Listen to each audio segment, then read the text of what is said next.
This morning, FIFA, the Atlanta World Cup host committee, and the city of Atlanta are excited to unveil our Sonic ID. With this official Sonic ID, it has been produced and created by Grammy Award-winning producer Dallas Austin with an accompanying visualizer. You will be the first to hear this, so we're really excited to have you here, and the official announcement is at 10 a.m. To kick things off, I'm pleased to introduce Mayor Dickens, who will share how this project came to life and the importance to the city of Atlanta. So really excited for that. Following that, we'll have producer Dallas Austin share a little bit more about the inspiration behind the Sonic ID and how it came to life. So really excited to welcome Mayor Dickens. All right, good deal. Good morning. Thank you, Emily, for that introduction.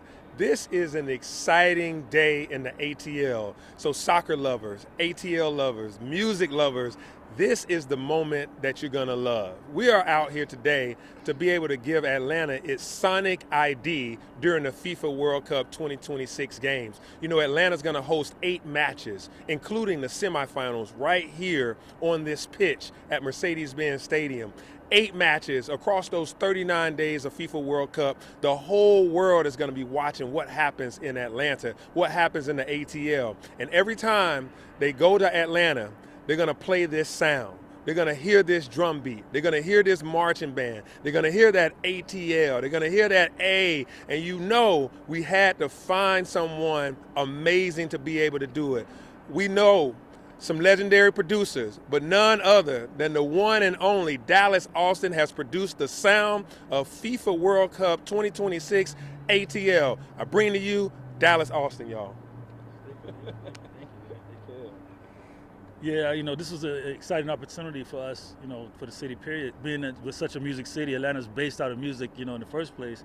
And so I just felt like our Sonic ID had to be something special and something that felt like the city, something that felt like our culture, something that included the marching band, something that included hip-hop music, something that included pop music, and then something that included the spirit and the culture of Atlanta, which, we good for a good chant. We love us a good ATL chant. So we're excited about it, and we know that our Sonic ID, it had to be the best it could be because we're such a music city. So, thanks to the mayor's office, thanks to FIFA and everybody that's involved with this for having me do this. It's going to be amazing. So thank you guys. And it's out today, March 6th. It drops today, so you can go listen to it on Spotify also. Yeah, let's do it. All right, get ready to listen.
Y'all heard it here first. Y'all hear that?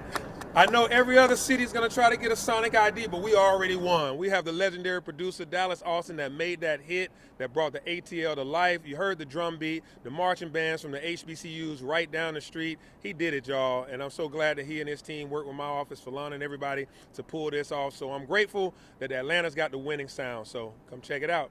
Dallas, appreciate you, brother. We got time for a few questions.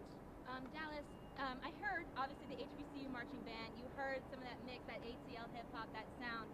Can you talk a little bit more about the process? How long it took you to find just that sweet spot to make a sound that was unique to this city? Well, it wasn't easy when you started because they kind of gave you the tag, the Sonic ID that FIFA always used for for the tag.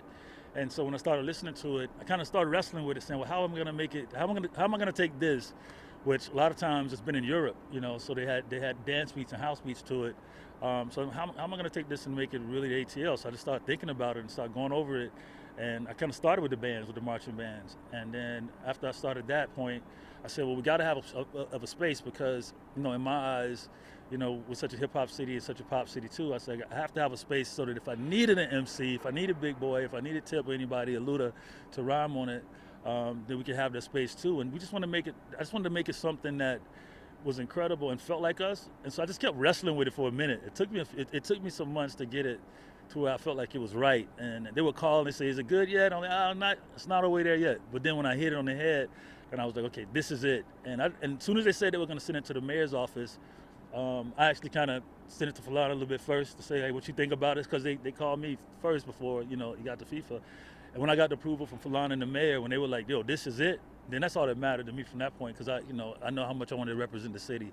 So it was a process, but, we did it. Are there any, I guess, ATL iconic songs that kind of gave you inspiration? I took a lot of our inspirations from ATL. Like, I kind of was just inspired by everything we've always done, because if you've been here in music like myself and Jermaine and all of us that started it, then you just kind of lived in it. You lived in Yeet, you lived in, when we took it to the pop level with TLCs and the Pinks and everything else, and you lived through us doing Drumline right here, in Atlanta also. So it was just how do we take everything and gumbo it up, and make it really represent the city to the world? Because it's the first time really that the whole world is looking at us, and they know we're a music city. Everybody in the whole world know that we're known to have the best music, and it's going on for years. So we just had to represent and make it feel like something that FIFA and everybody would be proud of from Atlanta. And Mr. Mayor, when you first heard it, what went through your mind? Well, I was super excited. I was listening, and then, at first I just loved it right off the bat because I thought it was a good theme. It was uplifting. It gave us a lot of victory in the song, a lot of pump to it. And then I thought, once I heard the beat drop, I was like, oh, when he went, it came real, it had our deep ATL, bass in it, and I heard the ATL, and then I heard the hey. So I heard all the elements the first time, and I was just like sold the minute I heard it. It was really something that celebrated Atlanta culture. It was clearly Atlanta, but it also, I knew that it would be universally accepted, and it might be the one that people will play in places that don't have a host city. They'll be playing our sound because ours is the best. We have another 15 months to go before the big show Yeah. comes to our city. Are we ready for it? Will we be ready? Yeah, we are ready. We are working every single month with the Arthur Blank organization, Mercedes-Benz Stadium, all of the GBI, FBI, FIFA World Cup security, etc. We have all our security plans together and just working towards that, transportation plans, where our borders are, etc. And then we have Showcase Atlanta. You can go to showcaseatlanta.com, which is how to make the games more activated even outside of downtown. How to make sure the small businesses are going to get the opportunity to do catering, transportation, decoration, event management, how young people can volunteer during the World Cup. So we're thinking ahead of how this is going to be an event that happens with Atlanta and not to Atlanta. So we are about 15 months away.